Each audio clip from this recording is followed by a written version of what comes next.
Welcome back to the course.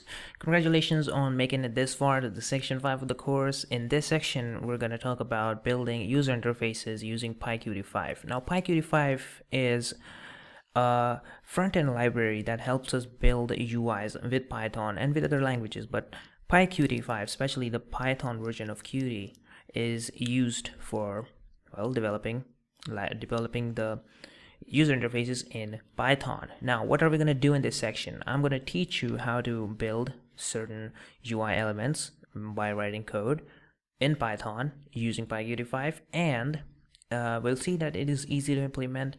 And then later in this section, we'll see how to implement a drag and drop tool called Qt Designer to easily just draw these things in a drag and drop application and then use it in Python. Now we're going to install PyQt5 using pip.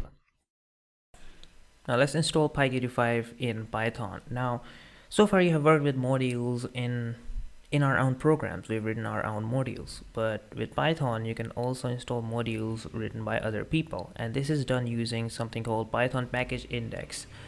What pip does, and you can see here on the command prompt, if I type in pip is, well, it's an installer. It installs packages, and here are some of the commands you can see that you can install, you can download, you can do a lot of stuff here. And if you type in pip list, it'll show you all the Python packages that you have installed on your machine. Really exciting stuff. Now, if you don't get pip, you're gonna do the same thing. In fact, you're gonna go into it'll be automatically done if you have not done it, but where your Python is installed, there's a scripts folder, and you have to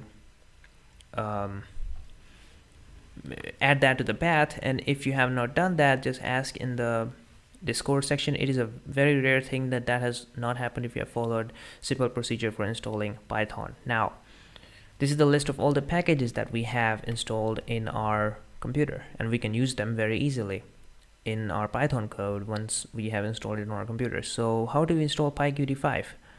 Well, you just type in pip install PyQt5. That's it, and it'll automatically install. As I have already installed it here, it won't do anything. But let me show you the website of PyQt5, of Python package index or Python package installer, and this thing right here has all the packages. As you can see, this is a page for PyQt5, all the documentation you can see tutorials on it, you can see a lot of stuff. You can even download this right here, the wheel file, and you can install it manually if you have some problem dealing with this. As I said, you won't have a lot of problem installing this there. And you can see that this this package index has numerous libraries, and you will be working with them all the time, so you should know how to install a Python package. It's not that hard, and so install it on your machine. If you have any problem, please ask, and I'll see you in the next one, and let's start making those graphical user interfaces.